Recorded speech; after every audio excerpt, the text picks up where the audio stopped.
اعوذ باللہ من الشیطان الرجیم، بسم اللہ الرحمن الرحیم۔ السلام علیکم عزیز طلباء و طالبات۔ ہمارا آج کا جو ٹاپک ہے وہ یہ ہے کہ ڈیٹ کی وجہ سے ہمارے ملک کو کیا پرابلمز فیس کرنے پڑ رہے ہیں۔ تو ڈیٹ کی وجہ سے بیٹے ہمیں جو مختلف پرابلم فیس کرنے پڑ رہے ہیں وہ ہم اب ڈسکس کریں گے ڈیٹیل میں۔ تو اسٹوڈنٹ ایکچولی ہم یہ دیکھتے ہیں، ہم یہ سوچ کر لون لے رہے ہوتے ہیں یا لون جب کسی ملک میں آ رہا ہوتا ہے تو یہی سمجھا جا رہا ہوتا ہے کہ لون سے اس ملک کی جو اکانومی ہے وہ بہتر ہو جائے گی، اس ملک کے حالات جو ہیں وہ بتدریج آہستہ آہستہ وہ بہتری کی جانب جائیں گے، ملک کے اندر ایک معاشی بہت بڑی تبدیلی آئے گی، بے روزگاری کا خاتمہ ہوگا،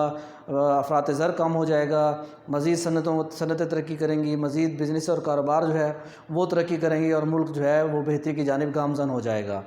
یہی سمجھا جاتا ہے، جو انٹرنیشنل طور پر دیکھا جاتا ہے، جو انٹرنیشنل اکانومسٹ ہیں ان کا پوائنٹ آف ویو بھی یہی ہے کہ جب لون لیا جاتا ہے تو لون جو ہے وہ ایسے کاموں پہ استعمال کیا جاتا ہے کہ جس سے اس ملک کی پروڈکٹیوٹی میں انکریز ہوتا ہے۔ لیکن بدقسمتی سے جب ہم پاکستان کی طرف آتے ہیں تو یہاں ہم دیکھتے ہیں کہ ہمارے پاس جو ہے ایک تو ہم وہ لون جو لیتے ہیں، ایک تو اس کے پرنسپل اماؤنٹ جو ہے وہ ہم نہیں پے کر پاتے، اور اس کے اوپر جو اس کے سروسنگ چارجز جسے ہم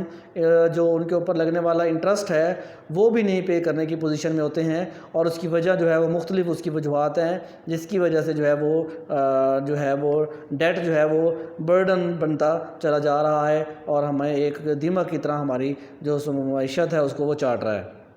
تو اس میں جو سب سے پہلی ایک وجہ ہے وہ یہ ہے کہ جو لون ہمیں فارن کنٹریز دیتے ہیں وہ under strict terms and conditions کے تحت ہمیں وہ لون دیا جاتا ہے۔ مطلب وہ اس طرح کی کنڈیشنز ہوتی ہیں کہ جیسے وہ یہ کہتے ہیں جی کہ آپ جب ہم ان سے لے رہے ہوتے ہیں تو وہ یہ کہتے ہیں جی آپ ہمیں یہ لون پے کیسے کریں گے، کیونکہ وہ ایک انٹرنیشنل ادارہ ہے، وہ بہت بڑے ادارے ہوتے ہیں، تو وہ پوچھتے ہیں کہ جی آپ اتنی بڑی اماؤنٹ ہم سے لے رہے ہیں، ان کا یہ حق بنتا ہے کہ آپ اس کو پے کیسے کریں گے۔ تو اس وقت وہ یہ کہتے ہیں جی کہ ہم فلاں جگہ پہ ٹیکس لگائیں گے، فلاں جگہ پہ ٹیکس لگائیں گے، یہ کر لیں گے، وہ کر لیں گے۔ تو وہ انہیں کہتے ہیں جی نہیں جی اس طرح سے آپ کا لون آپ کو نہیں مل، آپ ہمیں پے نہیں کر پائیں گے، آپ ایسے کریں، آپ اپنا ایجوکیشن کا بجٹ کم کریں، آپ اپنا ہیلتھ کا بجٹ کم کریں۔ اب یہ وہ ریسٹرکشنز ہیں جن کی وجہ سے وہ ملک جو ہے وہ لون لینے کے بعد ان کا جو ہے وہ غلام بن کے رہ جاتا ہے، ان کی پالیسیاں جو ہے وہ قبول کرنے کا پابند ہو جاتا ہے، ان کے حکم کے مطابق وہ اپنے ملک کی معاملات چلانے کے لیے وہ جو ہے وہ اس میں ریسٹرکشن میں آ جاتا ہے وہ ملک۔ تو اس کا ایک وجہ یہ بھی ہے کہ ہم جو لون ہے اس کو جب ہم صحیح طریقے سے استعمال نہیں کر پائے اور ان ٹرمز اینڈ کنڈیشنز کے مطابق ہم اسے خرچ نہیں کر پائے ہیں تو اس کی وجہ سے وہ جو لون برڈن ہے وہ ہمارے اوپر جو ہے وہ انکریز ہوا ہے۔ دوسری اس کی وجہ یہ ہے کہ non availability of at the time of need. دوسری وجہ اس کی یہ ہے کہ جب ہمیں کسی مقصد کے لیے لون کی ضرورت پڑتی ہے اچانک تو ہمیں وہ فوری طور پہ دستیاب نہیں ہوتا۔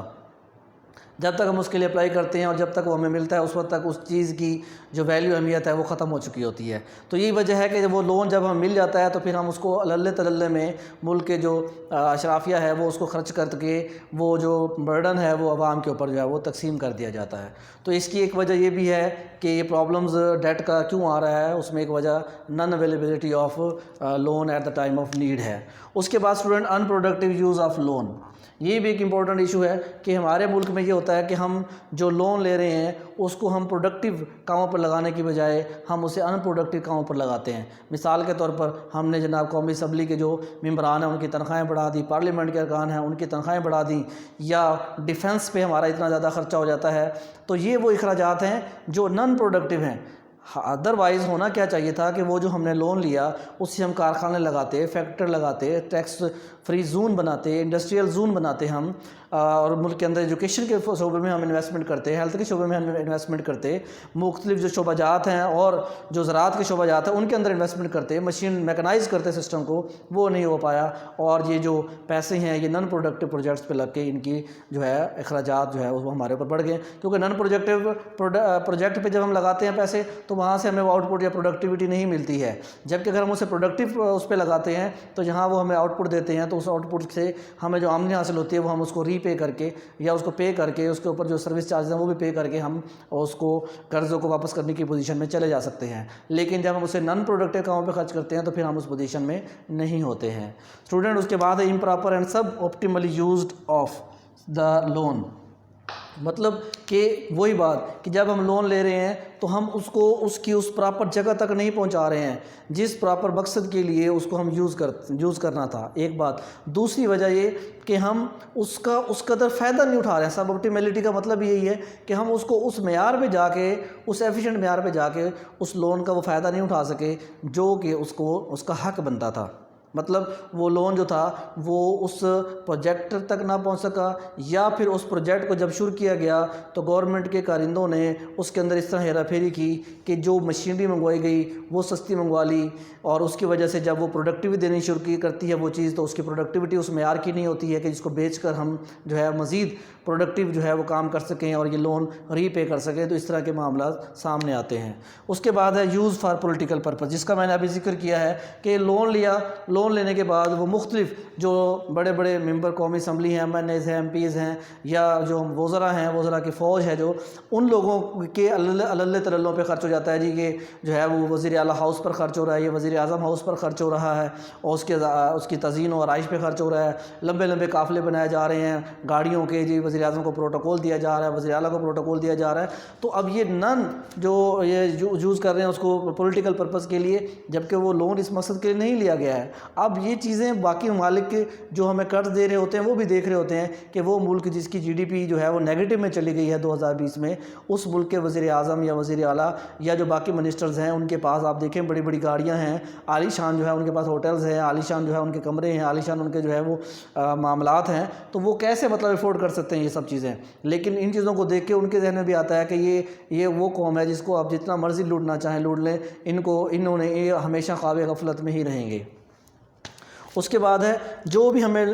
لون دیے جاتے ہیں وہ خاص طور پہ یا ایجوکیشن سیکٹر پہ خرچ کرنے کے لیے دیے جاتے ہیں، یا وہ پولیو ایریڈیکیشن کے لیے دیے جاتے ہیں، میزلز جیسے ملیریا جیسی بیماریوں کو ختم کرنے کے لیے دیے جاتے ہیں۔ اب یہ جو مطلب چیزیں ہیں، ٹھیک ہے، ظاہر ہے یہ ہیلتھ کا شعبہ بھی ہمارے لیے اتنی ہی امپورٹنٹ رکھتا ہے، امپورٹنس ہے اس کی جس طرح کے باقی شعبہ جات ہیں۔ ہم دیکھتے ہیں کہ جب لون ہم ان مقاصد کے لیے ہمیں دیا جاتا ہے تو ان سے جو ہمیں ریٹرن ملتا ہے وہ لانگ رن میں جا کے ملتا ہے، جبکہ جو کرنٹ سینیریو ہے، جو کرنٹ صورتحال ہے، اس میں ہمیں تو اس طرح کے لون چاہیے جو فوری طور پہ ہماری اکانومی میں انجیکٹ ہو کے ہماری جو صورتحال ہے اکانومی کی اس کو بہتر کریں اور ہماری معاشیت جو ہے وہ بہتری کی جانب جائے۔ تو یہ لانگ رن جو ہمیں لون ملتے ہیں اس کا یہ ایک نقصان ہمیں ہو رہا ہے۔ اس کے بعد ہے بیلنس آف پیمنٹ ڈیفیسٹ، جو ہم کئی لیکچرز میں ڈسکس کر چکے ہیں کہ جب ہماری امپورٹس نہیں پوری ہو رہی تو ہم جو فارن ریزروز ہوتے ہیں، امپورٹس کے اخراجات ہم اس فارن ریزرو سے پورے کرتے ہیں، جو فارن ریزرو جب کم ہوتے ہیں تو اس سے ہماری کریڈیبلٹی بھی کم ہوتی ہے۔ تو ظاہر ہے وہ جو فارن ریزرو جب ہمارے پاس امپورٹس کو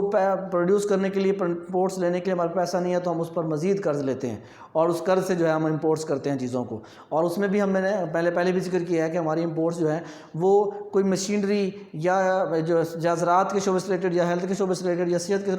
جو ہے اپنا ایجوکیشن کے شعبے سے ریلیٹڈ چیزیں اس میں شامل نہیں ہوتی، بلکہ وہ ایسی جو ہے وہ پرتعیش اشیاء کو ہم باہر کے ممالک سے امپورٹس کرتے ہیں جن کا نہ کوئی پروڈکٹیوٹی میں کوئی رول پلے ہوتا ہے، نہ ملک کی اکانومی میں، نہ امپلائمنٹ میں کوئی رول پلے ہوتا ہے۔ تو اس وجہ سے ہمارا بیلنس آف پیمنٹ جو ہے وہ ڈیفیسٹ میں جاتا ہے۔ 8 نمبر پہ ہے پیمنٹ انٹرسٹ ان فارن جو ہے کرنسیز، جو بھی ہم اماؤنٹ لیتے ہیں باہر کے ممالک سے وہ ہم ڈالرز میں لیتے ہیں اور پھر وہ ڈالرز میں ہی ہمیں ان کو ری پے کرنی ہوتی ہے، پلس اس کے اوپر جو ریٹ آف انٹرسٹ ہوتا ہے جس کو ہم سروسنگ چارجز بولتے ہیں وہ بھی ہمیں اسی صورت میں ہی پے کرنے ہوتے ہیں فارن کرنسی کی صورت میں۔ تو جب ہمارے پاس ہم نے اس قرضے کو صحیح مقام پہ استعمال ہی نہیں کیا ہوگا، وہ پرنسپل اماؤنٹ تو خراب ہوگی، اس پر جو قرضہ پے کرنا ہے، ظاہر جب ہم نے اسے اچھے پروڈکٹیو کام میں استعمال نہیں کیا تو اس سے ہمیں آمدنی تو حاصل نہیں ہوئی ہوگی، لیکن ہم نے اس کے اوپر سود تو پے کرنا ہے۔ تو وہ سود ہم کیسے پے کریں گے؟ اس سود کو پے کرنے کے لیے ہمیں پھر سے قرضہ لینا پڑتا ہے۔ یوں ایک وشیس سرکل آف ڈیٹ ہے جو ہمارے ملک کو اپنے لپیٹ میں لیے کھڑا ہے۔ اس کے بعد اسٹوڈنٹ ہے لون آن کمرشل بیسس۔ ہمیں جو بھی انسٹیٹیوٹ یا جو بھی ادارے یا وہ بھی ممالک قرضے دیتے ہیں نا، وہ کمرشل بیسس پہ دیتے ہیں۔ وہ ہمارے کزن یا ہمارے رشتہ دار نہیں ہوتے ہیں جو ہمیں کہہ دیں جی کہ ٹھیک ہے جی آپ اس سال نہ دیں اگلے سال قرضہ دے دیں، چلیں جی ہم نے پہلے آپ کو ریٹ آف انٹرسٹ زیادہ لگایا تو اب ہم کم کر رہے ہیں، چلیں جی ہم آپ کا قرضہ ری شیڈول کر دیتے ہیں، مطلب اب اس سال نہ دیں آپ اگلے سال دے دیں۔ نہیں، ایسا نہیں ہوتا ہے، وہ اسٹرکٹ ٹرمز اینڈ کنڈیشنز ہوتی ہیں جس کو ہمیں فالو کرنا پڑتا ہے۔ تو اس لیے کیونکہ وہ کمرشل بیسس پہ قرضے ملتے ہیں تو ان کے اوپر ریٹ آف انٹرسٹ یا سروسنگ چارجز بھی زیادہ ہوتے ہیں۔ اسٹوڈنٹ لاسٹ ون ہے ہماری ایک مثال وہ دے رہا ہے اس میں کہ 2003-04 میں ہم نے لون لیا تھا ریفارمز اپنے ملک کے اندر جو ہے وہ ریفارمز لے کے آنے کے لیے، اصلاحات لے کے آنے کے لیے، لیکن وہ قرضہ بھی جو تھا وہ ملکی اللہ تلوں پر خرچ ہوا اور وہ مقصد جو جس مقصد کے لیے لیا گیا تھا وہ مقصد ہم اسے پورا نہ کر سکے۔ تو اسٹوڈنٹ یہ کچھ وجوہات ہیں جن کی وجہ سے جو ہے ہمارے ملک کی جو اکانومی ہے وہ بہتر نہیں آ رہی ہے۔ In the presence of such above mentioned problem the burden of foreign debt is increasing day by day and a major share of foreign exchange has to be given in the form of debt servicing charges. Accordingly, the net transfer of foreign aid as percentage of gross disbursement has declined. مطلب ہمارا G D P to debt جب ہم ratio دیکھتے ہیں کہ ہمارا G D پی اتنا کا جو ہے جی ڈی پی کے شیئر کا بہت زیادہ حصہ جو ہے وہ ہمارا وہ قرضوں کی ادائیگی میں اور ان کی سروسنگ چارجنگ کی مد میں جو ہے وہ خرچ ہو جاتا ہے، اور ہماری جو ملکی معیشت ہے، جو ملکی جو ہے وہ اخراجات ہیں وہ ان معاملات کو چلانے کے لیے ہمارے پاس پیسے کم بچتے ہیں، تو ہمیں پھر مزید قرضے لینے پڑتے ہیں۔ تو اسٹوڈنٹ یہ وہ پرابلمز ہیں کازڈ ہیں ڈیٹ کی وجہ سے جو ہمارے ملک میں جو ہے وہ ارپٹ ہوئی ہیں، جو ہمارے ملک میں جو ہے وہ ظاہر ہو رہی ہیں۔ تو یہ ٹاپک تھا آپ کا، آج ہم نے ڈسکس کیا پرابلم کاز بائی ڈیٹ۔ اب اس میں انشاءاللہ نیکسٹ جو ہمارا ٹاپک ہوگا وہ یہ ہے کہ causes of increase in debt burden, external debt and debt servicing charges, وہ ہم انشاءاللہ ڈیٹیل میں اگلے لیکچر میں ڈسکس کریں گے اور اگلے ٹاپک جو ہے نا ہم پڑھیں گے انشاءاللہ۔ تو اس وقت تک کے لیے ہمیں اجازت دیجیے بچوں، اللہ حافظ۔